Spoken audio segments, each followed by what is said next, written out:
If I had a world of my own, everything would be nonsense. Nothing would be what it is, because everything would be what it isn't. And contrariwise, what it is, it wouldn't be. And what it wouldn't be, it would. You see? Serial Experiments Lain is possibly the most openly misunderstood anime of all time. I've talked before about how the deeply puzzling nature of the story has bred an intensely and often unhealthily devoted fanbase, but none of its members can ever seem to agree on the show's meaning. In the overwhelming majority of cases, audience members point to the cryptic nature of the events of the story itself and use that as justification to leave any attempt at analysis at simply explaining what's going on. In truth, the specific details of the ambiguously presented aspects of the plot bear little relevance to the core themes of the show, but as a result of the collective failure to realize this, when genuine thematic analysis of the show does exist, tends to boil down to surface level questioning of reality and identity and all that, and while this kind of thing is tolerable, these types of analyses fundamentally miss one of the main points of the series, and as such are incapable of taking themselves any further than skepticism for its own sake. The missing component here is the show's exploration of the dichotomy between the current state of human nature and the structure of the internet, and how society begins to shift as the borders between the internet and the outside world begin to crumble, a component which, once in place, reveals the show's true message regarding the nature of rationality, love, and finding significance in a world designed to emphasize its own insanity. Ironically, it's the very lack of understanding of these themes that has given rise to the unhealthy culture surrounding Lain that exists on the deeper reaches of the internet and the real world. Hence, in the name of putting an end to all further misunderstandings of the show's core, this video will serve as the ultimate explanation of the themes of Lain and its nature as a self-fulfilling prophecy in regards to its real-life misinterpretation. 一つだけ忠告しておこう。え？ワイヤードはあくまでも情報を伝達し、コミュニケーションするための空間、リアルワールドと混同してはいけない。忠告の意味、わかるかな？ Marshall McLuhan famously tells us that the medium is the message. That is to say, the structures of media through which we interact with the world, be them as fundamental as a language we speak or auxiliary as an iPhone, have a profound effect on how we live our lives. This is the axiom from which Lain's thematic exploration of society builds itself, crafting a scenario in which the internet is the sole factor dictating people's collective psyche, and hence opening itself up to a full exploration of the consequences of the internet's existence. As the show progresses, the wired and the outside world slowly begin to merge into the same entity, with the aptly named Nightclub Siberia acting as a nexus of digitization from which the culture of computers spreads and the rest of the world slowly becomes more and more interconnected. Beginning with things like AR games accidentally having real-world consequences, expanding through things like Lain's sudden appearance in the sky that drives her sister to insanity later in the show, and culminating near the end of the series with the release of The Wire's Protocol 7, which allows the human mind to interface directly with the internet, making it, for all intents and purposes, reality itself. This has a wide range of impacts on the culture of the show's world. On the most basic level, of course, there's things like the unusually young age of many of the patrons of Siberia, and their equally disproportionate maturity, with children no older than 13 allowed at a nightclub presumably on the basis of their teen-like attitudes and technological knowledge. More broadly, this extends to things like the dissociation of online personas with what one would expect outside of the internet, with the material world counterparts of the online hacker group Knights ranging from insane, disgusting shut-ins to fully functional housewives and businessmen. Further still into abstraction, we see life inside the wire not function in compliance with any of the physical laws of the outside world, with faceless bodies floating through an abstract void being the norm. From these three things, we can deduce the core of the issue. In the wire, there are no laws that dictate the functionality of the world. The law of maturity, stating that children shouldn't be able to act as adults, is violated. The law of identity, which states that the self is equal to the self, isn't observable in others. And the laws of physical existence on any level don't apply at all in the abstract realm of the internet, where the body and mind are projected into an abstract void directly, and hence the physically impossible is made constant. Even the laws of time and space themselves begin to fall apart near the end of the series, with the later episodes depicting Lain constantly bouncing around between locations and outfits almost at random, and newscasts being received days before they're even transmitted. この時間に流しているものですが、このニュースが届くのは明日もしくは昨日になることもありますので、ご注意ください。 With Wired causing the world to no longer function rationally under the law of identity, everyone and everything becomes an omnipresence. It's a veritable senseless wonderland, complete with its own Cheshire cat to boot. This, in turn, leads to an extreme emphasis on one's own subjective interpretation of reality, as a sense of lawless unreality begins to overtake the entire world beyond one's own mind as a whole. After all, due to the presumed omnipresence of the law of identity, the mind rationalizes the world around it by affirming that what it perceives contains no contradictions. And so when contradictions become constant, there can only be two reactions. For For those who are forced into this state of mind after having lived the majority of their lives in the material logical world, exposure to this level of abstraction in perceived reality breeds feelings of anxiety and disgust towards technology. This is taken to its logical extreme by Lain's sister, who early into the show seems to interact with technology very little, and so upon seeing Lain appear in the sky above a city street and then watching spilled substances rearrange themselves to form cryptic messages about the internet right before her eyes, she falls into madness out of an inability to any longer rationalize the world around her, as the internet has taken over its functionality.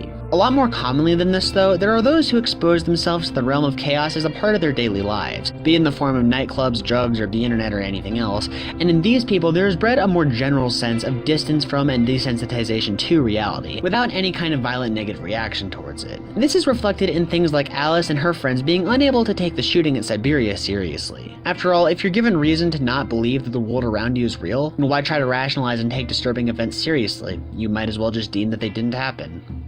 でも私たち変だよ。私たち昨日人が死ぬのを間近に見たんだよ。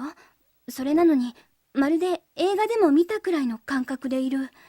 だって昨日の夜確かに私たちあそこにいたけどさ、なんかリアリティがなかったって気がする。私もそんな感じかな。アリス、そんな深刻に受け止めない方がいいと思う。そうじゃなくて、深刻に受け止められないから変だって。Either way, it becomes a matter of a universal sense of disconnection from the outside world, and a reassurance that all that can be understood is one's internal self. Symbolically, this immense focus on subjectivity can be seen through the show's visual focus on the eyes of given characters. The tools through which we observe reality and come to form our own understandings of it, eyes are the gateway to subjectivity, and so the constant ultra close-ups of eyes we see across the entire show make perfect sense in this context. More tragically though, this also takes the form of the complete lack of human connection we see formed by members of society across the series. Oftentimes, adult characters in the show will demonstrate sexual interest in one another, and on other occasions we see couples lovelessly making out, but not once are we treated to a depiction of a loving human relationship, because nothing beyond the self can ever be real in a place like this. There's no one to love. So, given all of this context, what's interesting about Lain the character is that she's essentially already experiencing life with this absolute disconnection from reality, even before the influence of the Wire begins to spread. Within the first episode, before she gets her new Navi, Lain is shown to have hallucinations, experience extreme discontinuity as to where she is when, and have no emotional connection with her friends or family. As far as the audience can tell, she doesn't even have any hobbies save for owning stuffed animals, and as a result spends the vast majority of her time just phasing out of reality as her thoughts aimlessly wander through the void. She already lives the same isolated, loveless life of pure subjectivity that the internet encourages. This is why for the first 2/3 or so of the show, entering the Wire doesn't even really change Lain for the worse that much. Of course, she adopts a complete split identity in places of chaos like Siberia and the Wire, that being one of anger and hostility reflecting the lack of human empathy demanded by the internet, and so her behavior and usage of free time drastically shifts as well. But in terms of her emotional state and perception of the world, everything is pretty much the same. She remains unable to see the world as stable beyond herself, and for all of her confidence and bravado in the Wired, remains the same lonely, scared little girl she's been since the start. This does not remain the state of affairs, however. As the series progresses, it decides to conduct an experiment in the serialization of Lain. For there remains one element of the internet as a social structure that we haven't touched on yet: celebrity, or put more bluntly, memes, and more specifically, what happens to those who are unfortunate enough to become their subjects. Lain is the creation of a self-proclaimed god of the Wired, and one whose existence in the real world is incredibly unnatural, with her existence being the material embodiment of a meme within the Wired that existed long before she did. Which is why we see her being discussed across the entire series like an abstract concept long before she even starts interacting with the Wired that often. And so, as the god-made embodiment of a meme, she is endowed with powers over the memories of everyone else in the whole world. After all, what is a god but a being with absolute power over reality? And in The Wired, the aforementioned emphasis on subjectivity has reduced reality to nothing more than the collective vision of the world manufactured by the public. Hence, to be an idea present in the minds of all is to have the absolute power characteristic of a god. That's all the false god of The Wired was, after all, just a broken man who happened to have enough fanatical followers to give him influence over everyone's view of the world. Subjectivity, memory, ideas, memes, that's all that makes up the digital world, and so their memes are God, and hence so too is Lain. Now one might be tempted to deem this a good thing. After all, if Lain's issue is disconnection, then isn't being known to all and hailed as a god the perfect solution? And what of godhood itself? Shouldn't that also be able to help Lain in her quest for connection? Unfortunately, however, things aren't that simple. In order to explain why, we first need to look at Lain's soul-defining characteristic from before she became active in the Wired, her obsession with stuffed animals. Stuffed animals typically exist as toys for children to play with, and act as friends who will universally be there for you even when nobody else is. In short, they're meant to fulfill the desire for genuine, unconditional love from someone else. A desire Lain is no exception to the universal reach of. The Nightmare of Fabrication tie-in manga makes this exceedingly clear, wherein Lain, amid a breakdown stemming from loneliness and inability to find meaningful connection with anybody else, turns to her stuffed animals to fill the role of the other which she, as with all humans, is so eternally desperate to have in her life. "I'm not connected to anybody. I don't think there's anything keeping me grounded here," she laments. "If I'm not grounded, I'll just disappear, right?" However, a stuffed animal can never adequately provide someone with love. In order for a connection to feel meaningful, there needs to be some level of misunderstanding involved. Such is the nature of all human connection, and any so-called attachment without that will always feel inadequate. And with stuffed animals, you are a god reigning over their identities absolutely, where no misunderstanding is possible because you are the sole influence over what makes them them. Filled with destructive impulses out of a desire to have her identity recognized, Lain cuts open her plush dog in a desperate attempt to prove that she exists. Such is the Nightmare of Fabrication. When you're a god, your creations can't ever affirm your existence. The best you can do is fool yourself into repeating a cycle of suffering in hopes that things will somehow be better next time. You can't ever find real love because everything you ever make you will perfectly understand. And this is the state that Lain is perpetually trapped in, so much so that she constantly wears bear pajamas when she's alone in her room. The teddy bear is the emblem of the lonesome god. And this equally extends out to Lain's position as an effective god of the wired. First of all, despite her powers of memory manipulation, Lain is well aware that any connection she could possibly make through abuse of this would be a false one. And more significantly, her status as a meme is actually directly what prevents her from forming any meaningful connections online. Memes bring out the worst in otherness, because when the perceptions others form of you are based on second-hand, third-hand, nth-hand accounts, they tend to have absolutely no basis on your true self. And so misunderstandings are endlessly amplified. This is the curse of the cult of personality, one that, as YouTubers like Endless Jess would readily attest to, claims all those who become popular on the internet as victims. Just as stuffed animals inevitably become subject to self-projection from their owners, well-known figures on the internet will too inevitably form a one-sided parasocial relationship, though in this case not simply with a single owner, but rather everyone who knows their name and is willing to exert their will over their own reality. Rumors is the title of one of the episodes for a reason, as is Infinography. In the sea of memes, a sea dwelled in only by those looking to escape the actual real world, the idea of an internet celebrity free from the laws governing the world they're trying to escape is an infinitely appealing canvas for self-projection and one-sided love, resulting in their creating an overload of garbage information and misunderstandings between a celebrity and their followers, built on nothing but a base desire for escapism. Memes become rumors, and echoing the replacement of love with lust in this world, rumors then become infinography, misunderstandings incarnate. While misunderstanding is an essential element of finding meaning in human connection, significance, and otherness, love, there still needs to be at least an attempt at genuine understanding. And so being a meme is no better than being a god. This is why the mimetic phrase, "let's all love Lain," is so damning. The masses don't love Lain, they love an image of her, and though that's universally the case with all love, in this particular instance, the image of her that the masses all hold is so horrifically distorted that any chance at Lain receiving any love, at ever finding significance in otherness, is absolutely lost in the sea of memes born of the net otaku who worship her. As the background text of the show's OP so adequately puts, the idea of Lain has no place, no race, no nation, no defining characteristics, and so becomes the perfect material for being projected onto by the masses, leading to an infinite replication of her name, but constant displacement of any of the other details. And so this becomes the root of Lain's inability to trust not just the outside world, but also her own internal sense of self. As the infinite misunderstandings of her identity propagate through the wired in the last third of the series, they begin to take on material form, becoming not just fragments of the minds of others, but actual personified forces capable of making her question her existence and identity, carrying out malicious acts across the wired and distorting the image the public holds of her beyond repair. Who am I? Lain asks. I'm me, and I'm the only me, right? But then who spread those rumors about Alice? Where do I exist? These aren't questions being posed and avoid skepticism for its own sake, they're extensions of the nightmare fabricated by the conditions of the show's setting, and they're some of the most terrifying you can ask when you aren't given reasons to give life-affirming answers. 私またわかんなくなっちゃって、私がいるのこっちなのかそっち側なのか、私そっち側のどこにだっている、それは知ってるの、だって繋がっているんだものでしょ。でも私の本当の私のいるところってどこ？あ、本当の私なんていないんだっけ。私は私の存在を知っている人の中にだけいるけど、それだって今こうやって喋っている私は私だよね。この私って誰？ Until the last two episodes, Lain just seems to accept this as how she's meant to feel and never recognizes where her anxieties come from. But in the finale, she's finally forced to realize the root of her problem. Alice, Lain's only real-world connection, has realized by this point how miserable Lain's situation is, and has decided to intervene. She enters Lain's house, now a deserted nightmare world of darkness and disarray, where wires burst from the top floor's walls and Lain's broken sister aimlessly wanders the halls. Mortified, Alice makes her way through this until she eventually reaches Lain's room, now covered in nothing but computer cables and stuffed animals. Visible among them none other than a white rabbit. The internet in a bedroom, pure nonsensical nihilism given form. Wonderland at last.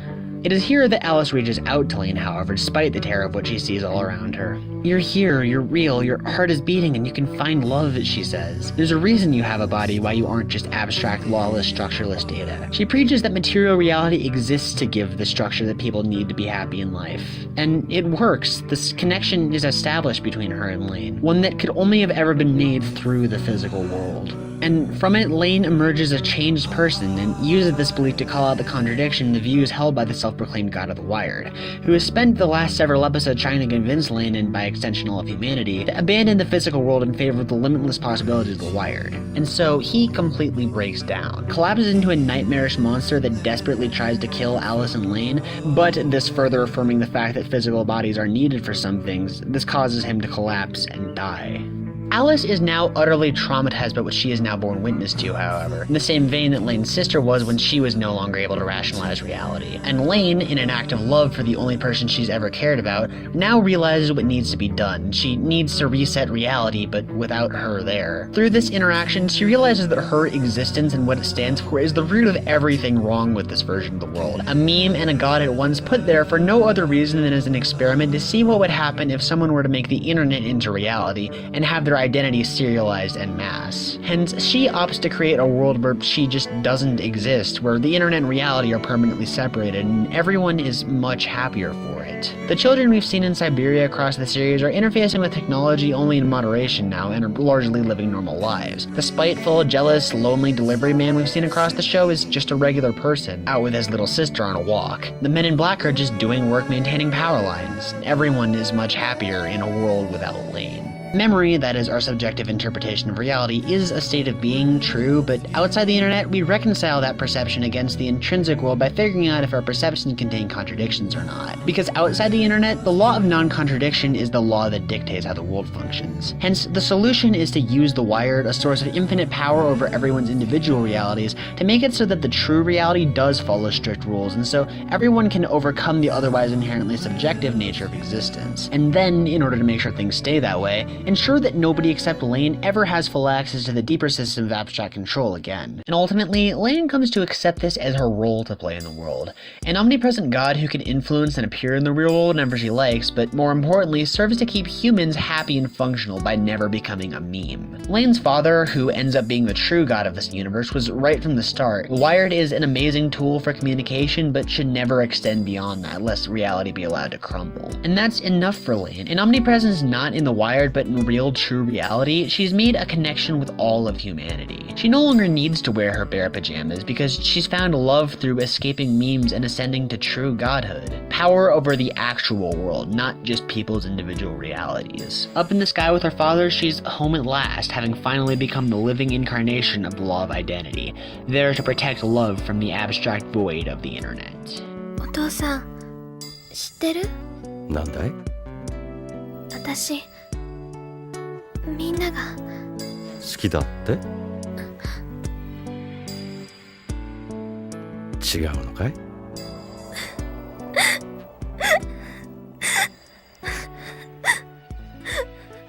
レイン、今度美味しい紅茶を用意しよう。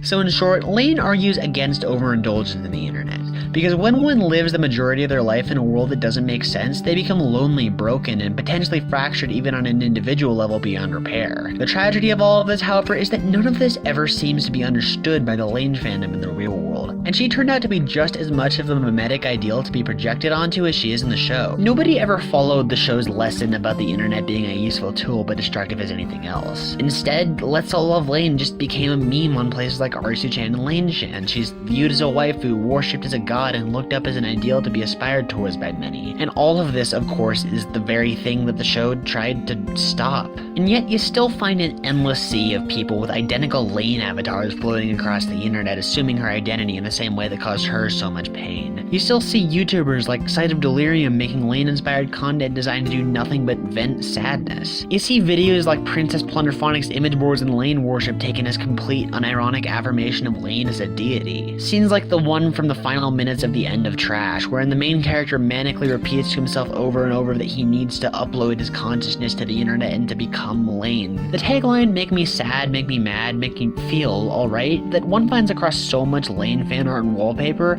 is the ultimate canvas for abstraction and self-projection. No feelings means Lain's whatever you want her to be.